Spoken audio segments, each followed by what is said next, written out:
Hello students, कैसे आप सब। आज हम एक नया चैप्टर स्टार्ट करेंगे जिसका नाम है moving charge and magnetism. NCERT में थर्ड चैप्टर है मूविंग चार्ज और मैग्नेटिज्म। तो मूविंग चार्ज और मैग्नेटिज्म हम क्या पढ़ेंगे इसके बारे में डिस्कस करेंगे। इसके डिस्कस करने से पहले हम इसका बेसिक पार्ट स्टार्ट करते हैं, इंट्रोडक्टरी पार्ट स्टार्ट करते हैं। जैसे हम इलेक्ट्रोस्टैट्स में पढ़ा था चार्ज के बारे में, तो वहाँ पे कुछ कंडीशन, चार्ज की प्रॉपर्टी में कुछ कंडीशंस डिस्कस की थी। अगर कोई भी चार्ज पार्टिकल है और वो रेस्ट में रहेगा, if charge particle is at rest, तो हमने क्या पढ़ा था कि जो ये ओनली इलेक्ट्रिक फील्ड को क्या करता है, प्रोड्यूस करता है। अगर चार्ज पार्टिकल रेस्ट में रहता है तो क्या प्रोड्यूस करता है, ओनली इलेक्ट्रिक फील्ड। उसके बाद हमने पढ़ा था अगर कोई भी चार्ज पार्टिकल कांस्टेंट वेलोसिटी से मूव करता है, जिसके कारण उसका एक्सीलरेशन कितना हो जाएगा, जीरो। अगर जीरो एक्सीलरेशन से मूव करेगा तो उस केस में क्या करता है, इलेक्ट्रिक फील्ड के साथ साथ मैग्नेटिक फील्ड भी क्या करता है, प्रोड्यूस करता है, जिसके बारे में हम क्या करेंगे, आज डिस्कस करेंगे। और एक ईएम वेव्स में पढ़ा था अगर चार्ज पार्टिकल एक्सेलरेट करेगा, if charge particle accelerate it will produce both electric field and magnetic field and also produce the EM waves. उसके साथ साथ ईएम वेव्स भी क्या करता है, प्रोड्यूस करता है। तो हमने इस पार्ट को क्या करना है, डिस्कस करना है। चार्ज का जीरो एक्सीलरेशन से मूव करवाएंगे या नॉन जीरो वेलोसिटी से मूव करेंगे, वेरिएबल वेलोसिटी से, कांस्टेंट वेलोसिटी से मूव करवाएंगे, और वहां पे हम कंसेप्ट पढ़ेंगे मैग्नेटिक फील्ड का। मोस्टली हम चैप्टर के स्टार्ट करेंगे magnetic effect of electric currents, magnetic effect of electric currents. तो इसका इंट्रोडक्टरी पार्ट में क्या आता है कि पहले ऐसा माना जाता था कि जो इलेक्ट्रिसिटी है, इलेक्ट्रिसिटी एंड मैग्नेटिज्म, इन दोनों के बीच में कोई भी कनेक्शन नहीं है, ठीक है। There is no connection between the electricity and magnetism. फिर एक्सपेरिमेंट किया और स्टेट ने उधर से क्या पाया गया कि इलेक्ट्रिसिटी और मैग्नेटिज्म दोनों क्या है, एक दूसरे से रिलेट करती है, दोनों के बीच में कोई ना कोई कनेक्शन है, जहां से हमें एक फील्ड मिली थी जिसको क्या नाम देंगे हम, electric field.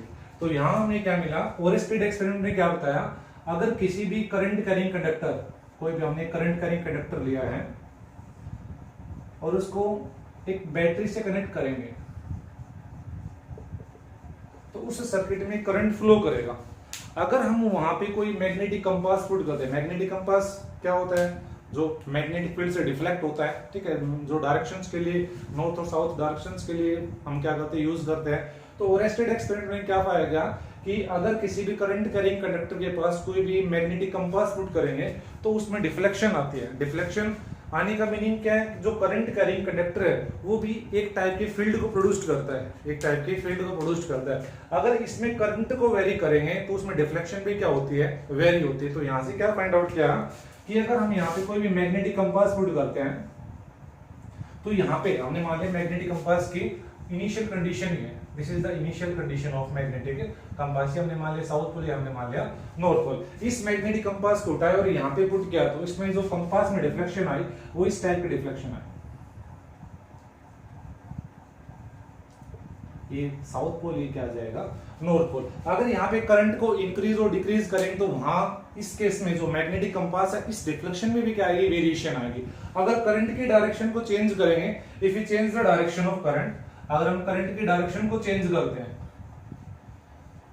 If you change the direction of current, तो कंपास में जो डिफ्लेक्शन आई थी वो भी क्या हो जाएगी, रिवर्स हो जाएगी। कंपास में जो डिफ्लेक्शन आई थी वो भी क्या हो जाएगी, रिवर्स आ जाएगी। साउथ पोल क्या आ जाएगा, नॉर्थ पोल। तो यहां से क्या फाइंड आउट हुआ कि अगर कोई करंट कैरिंग कंडक्टर है वो भी क्या प्रोड्यूस करता है, मैग्नेटिक फील्ड प्रोड्यूस करता है। एक एक्सपेरिमेंट और लिया था उसने चार्ज से लीड करके, अगर किसी भी करंट कैरिंग कंडक्टर के पास, अगर किसी भी करंट कैरिंग कंडक्टर के पास जिसमें आई करंट फ्लो कर रहा है, यहां पे हमने चार्ज को पुट किया स्टैटिक कंडीशन में, स्टैटिक कंडीशन, इसका मीनिंग क्या है, रेस्ट। हमने चार्ज को रेस्ट में पुट किया तो इसके ऊपर कोई भी फोर्स नहीं लगा, no force acting on the charge particle, no force acting on the charge particle, charge particle के ऊपर कोई भी फोर्स नहीं लगा। फिर क्या किया, नेक्स्ट केस में क्या किया, same current carrying conductor, same current का मैग्नीट्यूड, ओनली चार्ज को क्या करवाया, पर्टिकुलर डायरेक्शन में मूव करवाया, v वेलोसिटी से चार्ज पार्टिकल को क्या कर रहा है, मूव कर रहा है। तो क्या फाइंड होगा, चार्ज में डिफ्लेक्शन आई, तो यहां पे क्या प्रोड्यूस हुआ, deflection produced in the charge,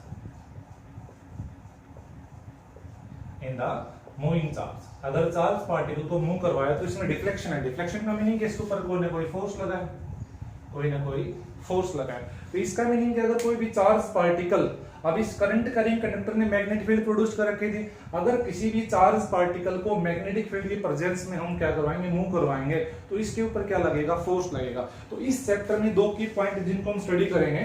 तो जो फर्स्ट की पॉइंट है इस चैप्टर में क्या पढ़ेंगे हम, calculation of magnetic field, calculation of magnetic field due to current carrying conductor,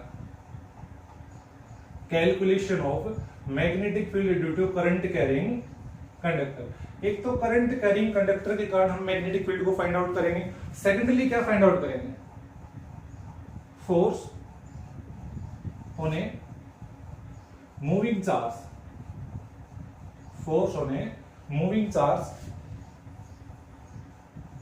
in the presence of magnetic field, in the presence of magnetic field। तो इस चैप्टर में जो एनसीईआरटी में मूविंग चार्ज एंड मैग्नेटिज्म के नाम से chapter दे रखा है, तो इसमें दो टर्म को कैलकुलेट करेंगे। फर्स्ट टर्म कैलकुलेशन करेंगे हम magnetic field due two symmetrical conductors, जैसे सिलेबस में है करंट कैरिंग स्ट्रेट वायर का है, सर्कुलर रिंग का है, उसके कारण क्या फाइंड आउट करेंगे, मैग्नेटिक फील्ड को फाइंड आउट करेंगे। सेकेंडली हम क्या पढ़ेंगे, force on a moving charge in the magnetic field. तो मैग्नेटिक फील्ड में कोई भी चार्ज मूव करेगा तो उसके ऊपर फोर्स लगेगा, उस फोर्स को क्या करेंगे, हम कैलकुलेट करेंगे। अगर यही बात हम इलेक्ट्रिक फील्ड के केस में लेते हैं, तो इलेक्ट्रिक फील्ड में हमने एक सोर्स चार्ज लिया था, सोर्स चार्ज, और यहां पे हमने कोई भी टेस्ट चार्ज लिया है, यहां पे क्या लिया, टेस्ट चार्ज, तो इसके ऊपर फोर्स लगता था, और इसको पढ़ते हैं F इक्वल टू QE।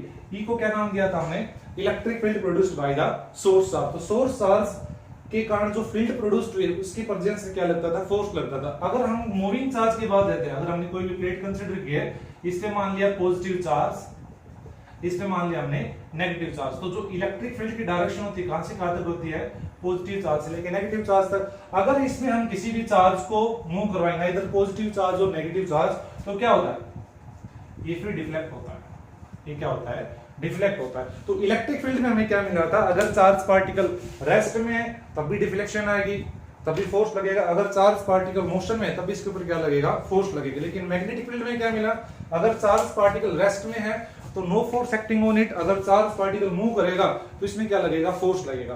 तो इसमें हम दो टर्म डिस्कस करेंगे इस चैप्टर में। Firstly we calculate the magnetic field due to the current carrying conductors, secondly we calculate the force on the moving charge. तो आज डिस्कस करेंगे करंट के कारण मैग्नेटिक फील्ड, करंट के कारण magnetic field.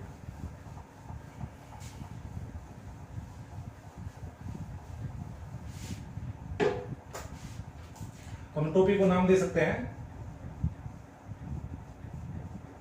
Magnetic field due to current carrying conductor, current carrying conductor, magnetic field due to current carrying conductor. Current carrying conductor के कारण magnetic field find out करेंगे। तो इस कंसेप्ट में हमारे पास दो टॉपिक आते हैं, दो लॉज आते हैं, बायक्स-वर्ट लॉ और एम्पियर सर्किट लॉ। उनको स्टार्ट करने से पहले हम थोड़ा सा जनरल डिस्कशन करते हैं मैग्नेटिक फील्ड का। मैग्नेटिक फील्ड क्या होती है, मैग्नेटिक फील्ड, इलेक्ट्रिक फील्ड पढ़ चुके हम, किसी भी स्टैटिक चार्ज पार्टिकल के अराउंडिंग, किसी भी स्टैटिक चार्ज पार्टिकल के सराउंडिंग एक ऐसा रीजन जहां पे अगर दूसरा चार्ज पार्टिकल आएगा तो उसके इन्फ्लुएंस को क्या करेगा, एक्सपीरियंस करेगा, उसके ऊपर फोर्स लगेगा, वो हम पढ़ चुके हैं। ऐसे ग्रेविटेशनल फील्ड, अर्थ के चारों ओर एक ऐसी फील्ड एग्जिस्ट हो रखी है, अगर वहां पे कोई भी बॉडी आएगी तो वहां पे उसके ऊपर फोर्स लगेगा, जिसको क्या नाम दिया हमने, फोर्स ड्यू टू ग्रेविटी या ग्रेविटेशनल फोर्स, हम उसको डिस्कस करते हैं। ऐसे मैग्नेटिक फील्ड क्या होती है, इसको अगर डेफिनेशन लिखना चाहें क्या लिखेंगे, a reason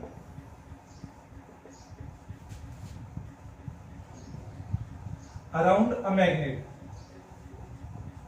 reason around a magnet. इसको हम डिस्कस करेंगे इस चैप्टर के बाद। मैग्नेट के कारण जो मैग्नेटिज्म चैप्टर पढ़ेंगे, मैग्नेट्स की प्रॉपर्टी आएगी, ठीक है, मैग्नेट्स के कारण हम फोर्स को फाइंड आउट करेंगे, ठीक है, जैसे हमने इलेक्ट्रिक डाइपोल के कारण फाइंड आउट करते हैं, ऐसे मैग्नेटिक डाइपोल के कारण फोर्स फाइंड आउट करेंगे, electric field current magnetic field को क्या करेंगे फाइंड आउट करेंगे। तो यहाँ पे ओनली हम करंट करेंगे कंडक्टर के कारण मैग्नेटिक फील्ड को हम स्टडी करेंगे। तो यहाँ पे स्टेटमेंट में क्या लिखेंगे, a region around a magnet moving charge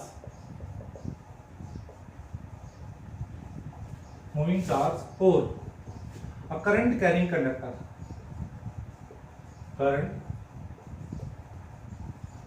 conductor in which magnetic influence या magnetic effect can be experienced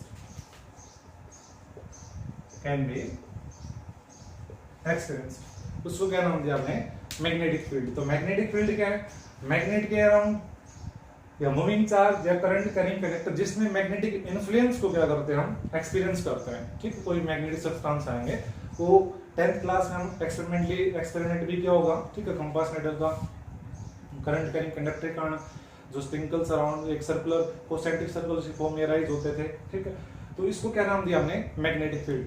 अब ये जितने भी कंसेप्ट पढ़े हमने, इलेक्ट्रोस्टैटिक्स में पढ़े, हम करंट इलेक्ट्रिसिटी में पढ़े हैं और इसमें मैग्नेटिज्म में पढ़ेंगे, ये सारे इनविजिबल है। तो यहाँ पे जो इमेजिनेशन है play the important part, imagination play important part to understand the concept of magnetic field as well as जो हमने इलेक्ट्रोस्टैटिक्स पढ़ा है। क्योंकि ना तो हमें करंट दिखता है, ना हमें चार्ज दिखता है, ना मैग्नेट जो फील्ड बनाता है या करंट करिंग कंडक्टर जो फील्ड बनाता है हम उनको देख नहीं सकते हैं, ओनली हम उसको क्या करेंगे, इमेजिन करेंगे।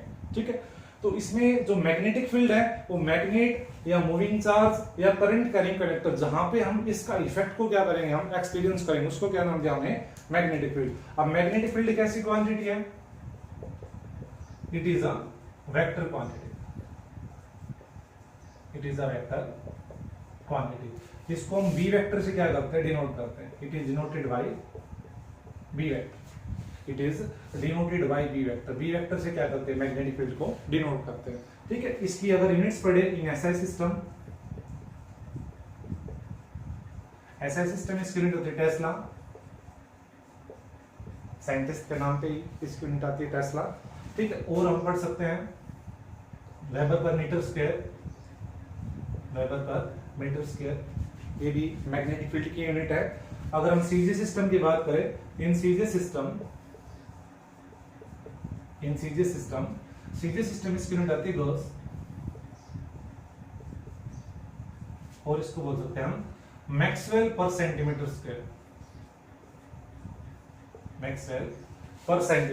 स्क्वायर। इन दोनों के रिलेशन की बात करें फॉर न्यूमेरिकल पर्पस, तो जो 1 टेस्ला होता है वो होता है 10⁴ gauss. 1 tesla is equal to 10⁴ gauss, और 1 गॉस की वैल्यू कितनी आ जाएगी, 10⁻⁻⁴ टेस्ला। तो हमने स्टार्टिंग में इंट्रोडक्टरी पार्ट में बताया था कि जो ये मूविंग चार्ज और मैग्नेटिज्म है, हम यहाँ से दो एस्पेक्ट्स के ऊपर फोकस करेंगे। फर्स्ट एस्पेक्ट क्या है, मैग्नेटिक फील्ड, किसके कारण फाइंड आउट करेंगे हम, करंट कैरिंग कंडक्टर का। और जो सेकंड एस्पेक्ट हमारा वो क्या है, force on the moving charge कब, जब उसको मैग्नेटिक फील्ड की प्रेजेंस में क्या करेंगे, पुट करेंगे। तो इसी के बिहाफ पे जो हमारा फर्स्ट लॉ आता है इस चैप्टर में, उसको आज हम डिस्कस करेंगे, जिसका क्या नाम है, बायट-सवार्ट लॉ। तो बायट-सवार्ट लॉ, बायट और सवार्ट दो साइंटिस्ट थे जिन्होंने एक्सपेरिमेंटली प्रेडिक्शन दी थी, अगर कोई भी करंट कैरिंग कंडक्टर है उसके नियर अबाउट कोई पॉइंट मानते हैं तो उस कंडक्टर के स्मॉल सेगमेंट के कारण मैग्नेटिक फील्ड का मैग्नीट्यूड कितना आएगा, वो इन्होंने एक्सपेरिमेंटली फाइंड आउट किया था। तो आज हम डिस्कस करेंगे बायट-सवार्ट law.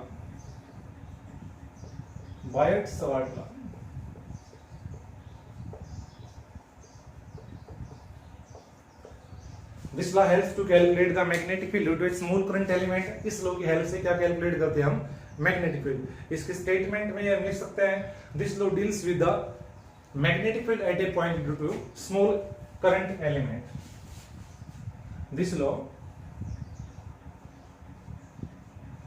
deals with the magnetic field at a point due to small current element small current element. Small current element क्या होता है उसको डायग्राम से डिस्कस करेंगे, ठीक है। तो ये लोग क्या कहता है, अगर किसी भी कंडक्टर के अगर स्मॉल एलिमेंट हम कंसीडर करते हैं, उस स्मॉल करंट एलिमेंट के कारण किसी पर्टिकुलर पॉइंट पे मैग्नेटिक फील्ड का मैग्नीट्यूड कितना होगा, हम इस लॉ की हेल्प से क्या करेंगे, हम फाइंड आउट करेंगे। तो एक जनरल डिस्कशन के लिए हम करंट कैरिंग कंडक्टर को कंसीडर करेंगे, उसमें करंट फ्लो करवाएंगे किसी पर्टिकुलर डायरेक्शन में, कोई ऑब्जर्वेशन पॉइंट कंसीडर करेंगे, उस करंट कंडक्टर का एक स्मॉल एलिमेंट या स्मॉल सेगमेंट कंसीडर करेंगे, जिसके कारण क्या करेंगे, हम मैग्नेटिक फील्ड को फाइंड आउट करते हैं। तो late us consider a current carrying conductor in which current I is flow. XY हमने मान लिया, XY की कोई पर्टिकुलर हमने फाइनाइट लेंथ मान ली L, XY की लेंथ हमने मान ली L, जिसमें I करंट फ्लो कर रहा है। इस लॉ की यूज करेंगे तो हमें इसका एक स्मॉल करंट एलिमेंट कंसीडर करना पड़ेगा। तो हमने क्या मान लिया, डीएल वेक्टर। डीएल वेक्टर, अब देखो वेक्टर साइन यूज करते हैं, जो डीएल वेक्टर है हम वेक्टर साइन यूज करेंगे डीएल को करंट की डायरेक्शन में। अगर करंट की डायरेक्शन इस साइड तो डीएल वेक्टर इस साइड हो जाएगा अपर डायरेक्शन में। अगर करंट को रिवर्स करते हैं तो जो डीएल वेक्टर की डायरेक्शन थी क्या हो जाएगी, रिवर्स हो जाएगी। इस स्मॉल सेगमेंट के कारण कोई भी हमने पॉइंट मान लिया, let us consider point P. P क्या मान लिया हमने, observation point where we calculate the magnetic field due to this small element by using this law. तो ऑब्जर्वेशन पॉइंट से एक हम डिस्टेंस कंसीडर करेंगे और उसको डिनोट करते हैं हमने आर वेक्टर से। तो हम यहाँ पे बोल सकते हैं जो ओपी वेक्टर, ओपी वेक्टर को क्या मान लिया हमने, पोजीशन वेक्टर, ठीक है, जो पी पॉइंट की पोजीशन को स्पेसिफाई करेगा with respect to this origin. तो जो डीएल वेक्टर है वो एंगल ट्रेस करता है theta with the direction of P.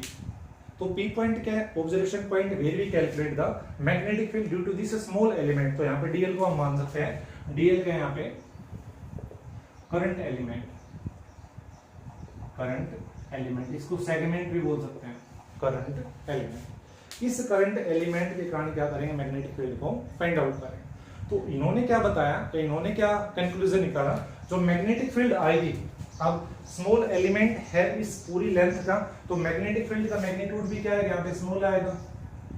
Magnetic field का जो मैग्नीट्यूड भी क्या आएगा, स्मॉल आएगा। मैग्नेटिक फील्ड को डिनोट कर देते हैं हम बी से, स्मॉल मैग्नेटिक फील्ड को डिनोट कैसे करेंगे हम, डीबी से। तो इस डीबी का मैग्नीट्यूड पी पॉइंट पे किन किन फैक्टर्स के ऊपर डिपेंड करेगा उसको हम डिस्कस करेंगे। तो बाइट-स्वार्टला ने कंक्लूजन निकाला था, जो मैग्नेटिक फील्ड आएगा पॉइंट पी के ऊपर किन किन फैक्टर्स के ऊपर डिपेंड करेगा। तो फर्स्ट लिखते हैं, magnetic field at point P is directly proportional to current. जो इस करंट कैरिंग कंडक्टर में करंट फ्लो कर रहा है, अगर इसके मैग्नीट्यूड को इंक्रीज करेंगे तो पी पॉइंट पे जो मैग्नेटिक फील्ड फाइंड आउट करेंगे उसका भी मैग्नीट्यूड क्या होगा, इंक्रीज होगा। अगर करंट को डिक्रीज करेंगे तो इसके भी जो मैग्नीट्यूड क्या होगा, डिक्रीज होगा। सेकंड का फाइंड आउट क्या, अगर करंट एलिमेंट की लेंथ को इंक्रीज करेंगे, करंट एलिमेंट की लेंथ को इंक्रीज करेंगे तो मैग्नेटिक फील्ड का मैग्नीट्यूड भी क्या होगा, इंक्रीज होगा। तो यहां से क्या फर्स्ट स्टेटमेंट क्या लिखा हमने, यहाँ फर्स्ट जो फैक्टर क्या लिखा, magnetic field at point P is directly proportional to the current flowing in the conductor. Second factor, magnetic field at point P is directly proportional to the current element. Third factor, magnetic field at point P is directly proportional to the sine of angle between the current element, between the current element and the distance between the dl and point of या observation. तो हम यहाँ पे लिख सकते हैं जो angle है here, theta be the angle between dl vector and r vector. Here theta be the angle between dl vector and r vector. तो हमारे पास तीन फैक्टर्स आए एंड लास्ट फैक्टर क्या था, जो मैग्नेटिक फील्ड आएगी पॉइंट पी के ऊपर वो डिस्टेंस के स्क्वायर के इनवर्सली प्रोपोर्शनल क्या करेगी, लाई करेगी। तो फोर्थ फैक्टर क्या है, magnetic field at point P is inversely proportional to the square of distance between them का मीनिंग है between DL and point P। तो ये चार फैक्टर्स क्या होते हैं जो मैग्नेटिक फील्ड को वेरी करवाते हैं। अगर हम करंट को वेरी करेंगे तो पी पॉइंट पे जो मैग्नेटिक फील्ड है वो भी वेरी होगी, अगर डीएल को वेरी करवाएंगे तो डीबी वेरी होगी, अगर हम एंगल को चेंज करेंगे स्पेशल केस में डिस्कस करेंगे तो डीबी भी चेंज होगी, अगर हम डिस्टेंस पी पॉइंट को दूर लेके जाते हैं डीएल से पास लेके आते हैं तो उस केस में मैग्नेटिक फील्ड भी क्या होगी, वेरी होगी। नेक्स्टली क्या करेंगे, इन सभी फैक्टर्स को कंबाइन करेंगे, combine these factors, combine these equations we get, हमें क्या मिलेगा, dB is directly proportional to I dl sin theta and inversely proportional to r square, inversely proportional to r square. इन सभी इक्वेशंस को combine किया तो जो मैग्नेटिक फील्ड है वो कंबाइनली इस फॉर्म में लिखेंगे हम, किस पॉइंट पे, पी पॉइंट के ऊपर। अब हम फिजिक्स में पढ़ते आ रहे हैं, इस प्रोपोर्शनल सिंबल को रिमूव करेंगे तो यहाँ पे इसकी जगह पे एक इक्वल का साइन आएगा और इक्वल के साइन के साथ क्या आएगी, कांस्टेंट, और इसको क्या लिखे हम, dB is equal to k ideal sin theta divided by r square, k ideal sine theta upon में r स्क्वायर। तो यहाँ पे जो k है, k क्या है यहाँ पे, कांस्टेंट ऑफ प्रोपोर्शनलिटी, k क्या है, कांस्टेंट ऑफ प्रोपोर्शनलिटी, और इसकी एसआई सिस्टम में जो न्यूमेरिकल वैल्यू होती है और किसके बराबर होता है, म्यू नॉट अपॉन में 4 पाई, और इस म्यू नॉट अपॉन में 4 पाई की जो न्यूमेरिकल वैल्यू होती है एसआई सिस्टम कितने होते हैं, 10 टू पावर -7, 10 टू पावर -7। अगर यहाँ से हम यूनिट को फाइंड आउट करेंगे, k की यूनिट कितनी है, dB की यूनिट क्या होती है, टेस्ला, dB की यूनिट क्या होती है, टेस्ला, डिस्टेंस की स्क्वायर यूनिट क्या हो जाएगी, मीटर स्क्वायर, और dl की यूनिट कितनी हो जाएगी, मीटर, करंट की यूनिट क्या हो जाएगी, एम्पियर। 1 मीटर से 1 metre cancel, tesla into metre ऊपर जाएगा, एम्पियर नीचे आएगा, तो इसको ये लिख सकते हैं हम, टेस्ला मीटर एम्पियर इनवर्स। ठीक है, यहाँ से k की यूनिट फाइंड आउट करेंगे, टेस्ला मीटर स्क्वायर ऊपर जाएगा, मीटर नीचे आएगी, 1 मीटर से 1 मीटर कैंसिल, करंट नीचे आएगा तो करंट की यूनिट क्या होती है, एम्पियर, तो कितना है, टेस्ला मीटर पर एम्पियर। ये होती है इसकी एसआई सिस्टम में, एसआई सिस्टम। और सीजे सिस्टम इसकी वैल्यू कितनी होती है, यूनिटी, सीजे सिस्टम इस कांस्टेंट की वैल्यू कितनी होती है, यूनिटी, दैट इज 1, कितनी होती है, यूनिटी। तो जो हमारे पास इक्वेशन है वो क्या आ जाएगी, एसआई सिस्टम, अगर हम इसको राइट करेंगे क्या मिलेगा हमें, dP is equal to mu not upon में 4 pi ideal sine theta upon में r square. This is the required Biot Savart law, exam में डायरेक्ट पूछ लेते हैं। ठीक है, right the mathematical conclusion of Biot Savart law, ये इसको वेक्टर फॉर्म में भी लिखवा लेते हैं। अब हमें पता है जो मैग्नेटिक फील्ड है वो कैसी क्वांटिटी है, वेक्टर क्वांटिटी है, तो उसको वेक्टर टर्म में कैसे लिखेंगे। अगर हम मैग्नेटिक फील्ड पी पॉइंट पे होल वायर के कारण क्या करेंगे, फाइंड आउट करेंगे। एक्स वाई का हमने ओनली डीएल पार्ट लिया था, अगर हमने पूरी एक्स वाई एल लेंथ के कारण मैग्नेटिक फील्ड निकालनी पी पॉइंट पे, तो उसके लिए क्या करते हैं, इसका integration for total magnetic field at point P, for total magnetic field at point P, दोनों साइड इंटीग्रेट करेंगे तो इधर से डीबी का इंटीग्रेशन कितना हो जाएगा, बी, और यहाँ पे क्या मिलेगा, इंटीग्रेशन म्यू नॉट अपॉन में 4 पाई आइडियल अपॉन में r स्क्वायर इनटू में sin थीटा, या total magnetic field at point P. ठीक है, magnetic field at point P due to the whole length of the current carrying conducting wire. ठीक है, next in vector form, vector form में कैसे लिखेंगे, exam में 1 number में डायरेक्ट पूछ लेते हैं। In vector form, vector form में क्या आएगा हमारे पास, ये statement dB is equal to, dB vector is equal to magnetic field is a vector quantity mu not upon में 4 पाई, म्यू नॉट अपॉन में 4 pi I current scalar quantity.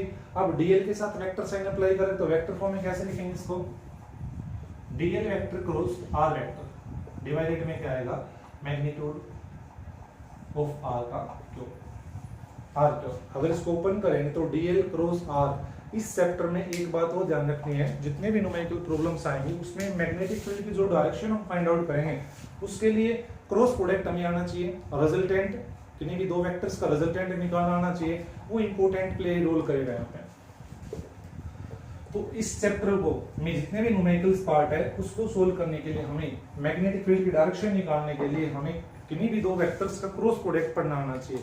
जैसे हमने क्रॉस प्रोडक्ट पढ़ा था, ए क्रॉस बी, कोई भी दो vector quantity है, ये किसके बराबर आते थे, सी के बराबर आते थे, मैग्नीट्यूड निकाल लिया हमने, या और क्या बोलते थे हम, A cross B is equal to A B sine theta, और इसके साथ क्या था, एन कैप यूनिट वेक्टर जो डायरेक्शन प्रोवाइड करवाता था, क्या प्रोवाइड कराता था, डायरेक्शन प्रोवाइड कराता था। ऐसे डीएल क्रॉस में आर को ओपन करेंगे तो क्या मिलेगा, dl into r into sine theta divided by r cube, single r से सिंगल आर कैंसिल तो क्या मिलेगा हमें, सेम पार्ट मिलेगा, dB is equal to mu not upon में 4 pi ideal sine theta upon में आर स्क्वायर। तो board exam में डायरेक्ट लिखवा लेते हैं, right Biot Savart law in vector form, तो ये इक्वेशन तो इंपॉर्टेंट है बोर्ड एग्जाम के लिए। नेक्स्ट पार्ट आता है इसमें, जैसे हमने यहाँ पे टर्म लिखी है कि के की वैल्यू लिखी थी हमने म्यू नॉट अपॉन में 4 पाई। यहाँ पे जो म्यू नॉट है, म्यू नॉट क्या है, magnetic permeability, magnetic permeability, permeability of free space, of free space. अगर हम इलेक्ट्रोस्टैट्स की बात करें तो इलेक्ट्रोस्टैट्स में क्या था, K इक्वल टू 1 अपॉन में 4 पाई एप्सिलॉन नॉट, और इस एप्सिलॉन नॉट को क्या नाम दिया था हमने, electrical permittivity, electrical permittivity of free space, of free space. इसमें क्या था, ये फैक्टर क्या प्ले रोल करता था, जो हमारे पास इलेक्ट्रिक फील्ड आई थी किसी पॉइंट चार्ज के कारण E इक्वल टू 1 अपॉन में 4 pi epsilon not Q upon में R स्क्वायर। यहाँ पे मैग्नेटिक फील्ड एक पर्टिकुलर पॉइंट पे कितने, म्यू नॉट अपॉन में 4 पाई, यहाँ पे कांस्टेंट, यहाँ पे ये कांस्टेंट। स्टैटिक चार्ज की कंडीशन इलेक्ट्रिक फील्ड प्रोड्यूस करती थी, मूविंग चार्ज की कंडीशन करंट के कारण हम मैग्नेटिक फील्ड प्रोड्यूस करते हैं। ये भी इनवर्स के लॉ फॉलो करती थी, ये भी इनवर्स के लॉ फॉलो करती है। इनमें कुछ सिमिलरिटीज भी और डिफरेंस भी है, तो हम ओनली यहाँ पे इसको डिस्कस करें। यहाँ पे परमिटिविटी आया था, यहाँ पे परमिएबिलिटी आया था। This is responsible for the electric field या electrostatic force in a given medium. अगर मीडियम को चेंज किया था तो इलेक्ट्रिक फील्ड भी चेंज होती थी। जो रिलेशन आया था हमारे पास आया था epsilon R equal to epsilon upon में एप्सिलॉन नॉट। ऐसे यहाँ पे रिलेशन आता है medium relative magnetic permeability, mu R equal to mu divided by mu naught, mu divided by mu naught. यहाँ पे क्या आया था, epsilon R equal to epsilon divided by eps. तो यहाँ से क्या आया था, जो इलेक्ट्रिक फील्ड आती है किसी भी गिवन मीडियम में, वो अगर हम चार्ज को और इसको हम कांस्टेंट रखें तो किसके ऊपर डिपेंड करती है, मीडियम के ऊपर भी क्या करती है, डिपेंड करती है। हमने यहाँ पे 4 फैक्टर पढ़े थे, क्या क्या, करंट पढ़ा था, स्मॉल करंट एलिमेंट वेक्टर पढ़ा था, डिस्टेंस पढ़ा था, डीएल से लेके पी तक डिस्टेंस, और थीटा। तो 4 फैक्टर्स पे क्या थे, डिपेंड थे। अगर हम मीडियम को चेंज करेंगे, अगर हम मीडियम को चेंज करते हैं तो मैग्नेटिक परमिएबिलिटी भी चेंज होगी। अगर मैग्नेटिक परमिएबिलिटी की वैल्यू चेंज होती है तो डीपी भी क्या होगा, चेंज होगा। तो हम यहाँ से बता सकते हैं जो म्यू नॉट है, mu not is responsible for the magnetic field in a given medium. अगर हम मीडियम को चेंज करें तो मैग्नेटिक फील्ड भी क्या होगी, चेंज होगी। फॉर एग्जांपल आप किसी भी गिवन मीडियम को कंसीडर करते हैं,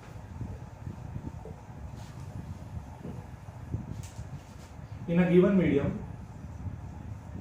in a given medium, medium को क्या मान लिया हमने, other than the vacuum. Vacuum या एयर को छोड़ किसी भी इस वैक्यूम में किसी भी मीडियम में पुट करेंगे तो जो हमारे पास मैग्नेटिक फील्ड आएगी वो क्या है, देखो म्यू अपॉन में 4 पाई, म्यू अपॉन में 4 pi ideal sine theta upon में r square, ideal sine theta upon में आर स्क्वायर। उस प्रॉब्लम में हमें म्यू आर की वैल्यू मिलेगी, तो यहां से म्यू की वैल्यू कितनी आ जाएगी, mu equal to mu r into में म्यू आर इनटू में म्यू नॉट। तो यहाँ इसका मीनिंग जो म्यू नॉट है, म्यू नॉट को क्या नाम दिया हमने, magnetic permeability of free space. अगर मैग्नेटिक मीडियम को चेंज करें तो मैग्नेटिक परमिएबिलिटी भी क्या होगी, चेंज होगी। अगर मैग्नेटिक परमिएबिलिटी चेंज होगी तो मैग्नेटिक फील्ड भी क्या होगी, चेंज होगी। तो हम सिंपली यहाँ से बता सकते हैं it also affect the magnitude of magnetic field, magnitude of magnetic field. अब आती है डायरेक्शन की बात, direction of magnetic field at point P, direction of magnetic field P point के ऊपर डायरेक्शन को कैसे फाइंड आउट करेंगे, 2-3 रूल है।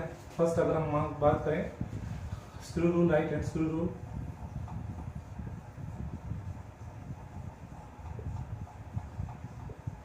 Right hand screw rule, right hand palm rule से हम निकाल सकते हैं, राइट हैंड थंब रूल से हम निकाल सकते हैं, right hand thumb rule, palm rule से निकाल सकते, दोनों सेम सेम।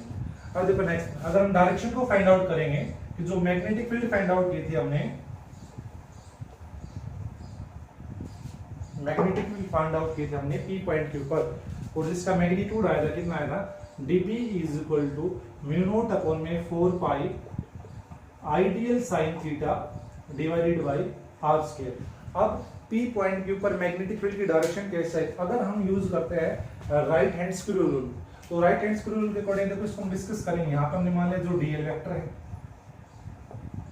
और ये हमारे पास है आर वेक्टर जो पॉइंट पी है, ठीक है।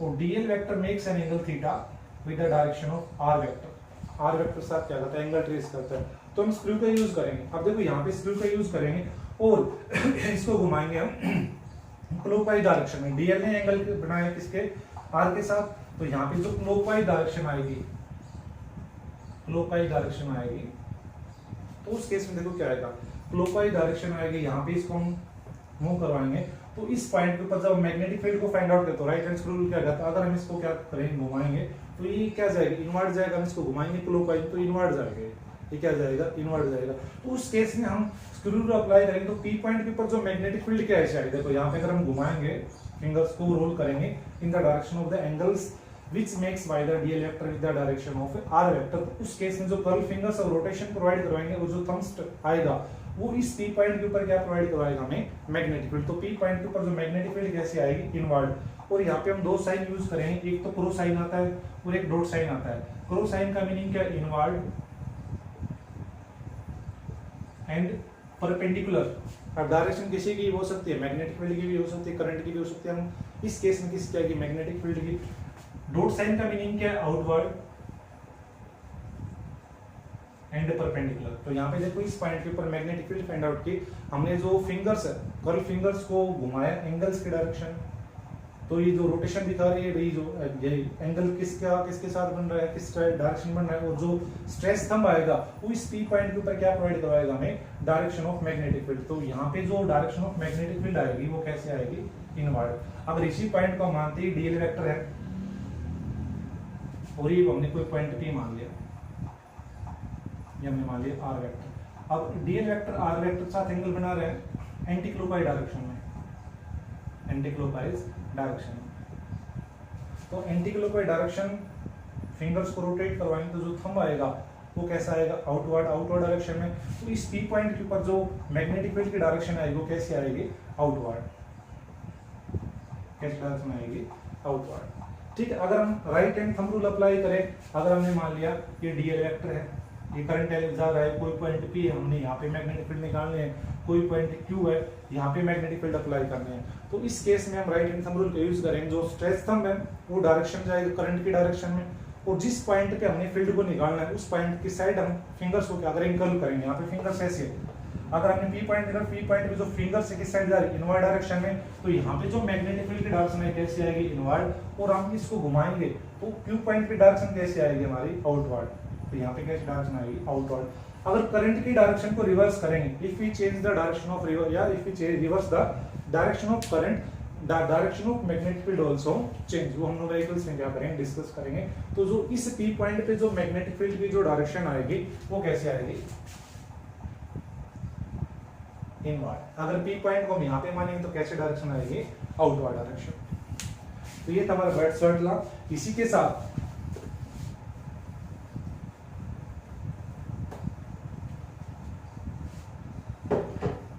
अगर इसके स्पेशल केस को डिस्कस करें,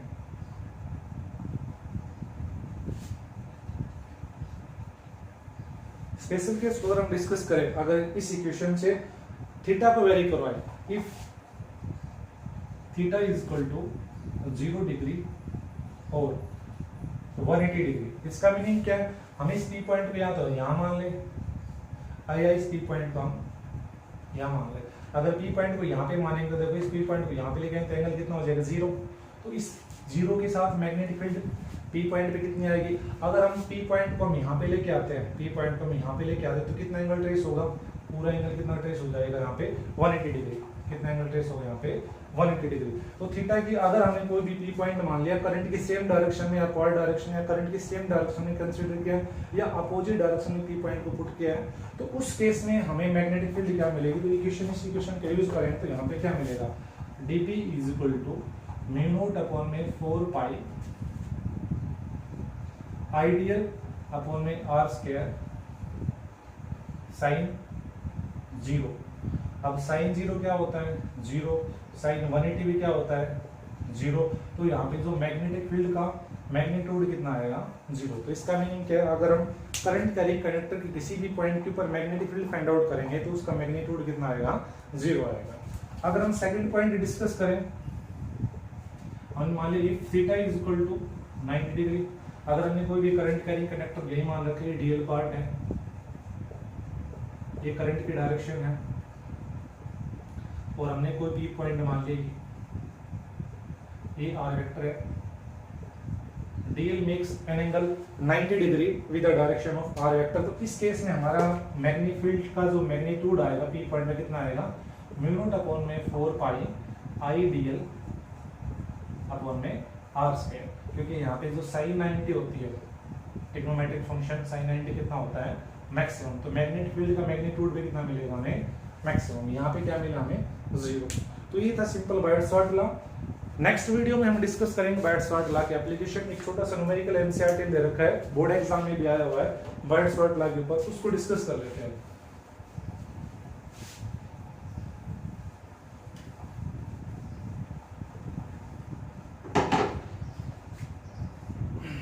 लेट अस कंसीडर कोई भी करंट कैरिंग कंडक्टर है, उसमें करंट आई फ्लो कर रहा है और आई का मैग्नीट्यूड 10 एम्पियर है, ठीक, अलोंग एक्स एक्सिस। यहाँ पे हमने कोई भी एक इसका करंट एलिमेंट वेक्टर मान रखा है dx, कितना मान रखा है dx, और dx का जो मैग्नीट्यूड है वो 1 सेंटीमीटर। अगर डायरेक्शन की बात होती है यहाँ पे लिख सकते हैं हम आई कैप का मीनिंग क्या, unit vector along x axis. अब क्वेश्चन क्या कहता है, हमें पॉजिटिव आई एक्सिस के अलोंग एक पॉइंट P है at a distance of 0.5 metre, at a distance of 0.5 metre. Then calculate the magnitude of, हमने फाइंड आउट क्या करना है, calculate magnitude and direction of magnetic field, magnitude and direction of magnetic field at point P, at point P। ये हमने क्या करना है, calculate करना है। अब यहाँ से देखो डायग्राम से देख सकते हैं, ये डीएल वेक्टर, ये डीएक्स वेक्टर है या डीएल वेक्टर मान सकते हैं, और ये आर वेक्टर है, मेक्स एन एंगल 90 डिग्री। अब डीएल वेक्टर ने आर वेक्टर के साथ एंगल बना रखा है 90 डिग्री। तो बायट-शॉर्ट लॉ क्या होता है, dP is equal to mu not upon में 4 pi I dl sine theta upon में आर स्क्वायर।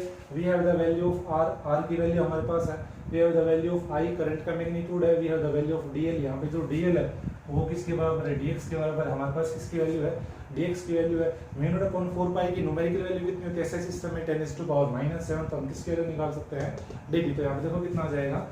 देन गिवन में क्या दे रखा है, गिवन में सारी वैल्यू लिख रखी है, तो यहाँ पे क्या आएगा, मैग्नीट्यूड कितना आएगा, मैग्नीट्यूड ऑफ मैग्नेटिक फील्ड कितना आ जाएगा, देखो म्यू नॉट अपॉन में 4 पाई, म्यू नॉट अपॉन 4 पाई की वैल्यू कितनी आ जाएगी, 10⁻⁻⁷ इनटू आई, आई का मैग्नीट्यूड कितना है 10, इनटू में डीएल, डीएल की value is equal to the dx, dx की वैल्यू कितनी 1 सेंटीमीटर, तो लिख सकते हैं 1 इनटू 10⁻⁻² मीटर, इनटू में sin 90, sin 90 कितना हो जाएगा, मैक्सिमम, डिवाइडेड बाय कितना आ जाएगा, आर स्क्वायर, तो 0.5 इनटू में 0.5। इसको सोल्व करेंगे, यहाँ पे देखो इसका बेस सेम पावर को ऐड करेंगे 10⁻⁻⁷ -2 + 1, तो -7 -2 -9 और 10⁻⁻8 बच गया, प्लस की एक है, sin 90 कितना हो जाएगा, मैक्सिमम 1, और नीचे कितना आ जाएगा 25 ऊपर कितना जाएगा 100, 4, तो कितना आ जाएगा 4 × 10⁻⁻8 टेस्ला, ये आ जाएगा मैग्नीट्यूड ऑफ मैग्नेटिक फील्ड। अब डायरेक्शन को फाइंड आउट करेंगे, direction of dp, direction of dp। अब dp की डायरेक्शन फाइंड आउट करेंगे p पॉइंट के ऊपर, या तो मल्टीप्लाई क्या कर सकते हैं, स्क्वायर रूल। अब dl की डायरेक्शन घुमाएंगे एंटी क्लॉकवाइज डायरेक्शन में, dl से लेके r तक जो एंगल ट्रेस हो रहा है उसकी डायरेक्शन फिंगर्स को रोटेट करवाएंगे, तो जो थंब आएगा कैसा आएगा, आउटवर्ड। तो जो p पॉइंट के ऊपर मैग्नेटिक फील्ड की जो डायरेक्शन आएगी कैसी आएगी, outward, and perpendicular to the plane of whiteboard, plane of white board. तो यहाँ पे P की ऊपर जो डायरेक्शन आएगी मैग्नेटिक फील्ड की कैसी आएगी, आउटवर्ड। और हम जो क्रॉस प्रोडक्ट पढ़े थे उससे निकाल सकते हैं। अब देखो यहाँ पे जो dl cross r vector form में कैसे लिखते थे, dl क्रॉस r। अब dl क्रॉस r को जब सोल्व करेंगे, अब देखो dl किसके अलोंग है, x एक्सिस के अलोंग, और r वेक्टर किसके अलोंग है, y एक्सिस के अलोंग। तो यहाँ पे x क्रॉस y हमें क्या देता है, अब यहाँ पे सोल्व करेंगे dl वेक्टर क्रॉस में r वेक्टर, इसको लिख सकते हैं dl r। अब एक्स एक्सिस के अलोंग जो यूनिट वेक्टर आता है क्या आता है आई कैप, क्रॉस में वाई एक्सिस के अलोंग क्या आता है जे कैप। अब आई क्रॉस जे क्या देता हमें के कैप। तो जो मैग्नेटिक फील्ड का जो डायरेक्शन आई हो किसके अलोंग आएगी, along the positive z axis या outward from the white board. तो आज के लिए आपको यही करना है। नेक्स्ट वीडियोस में हम डिस्कस करेंगे application of Biot Savart law, straight wire का, सर्कुलर रिंग का। Thank you.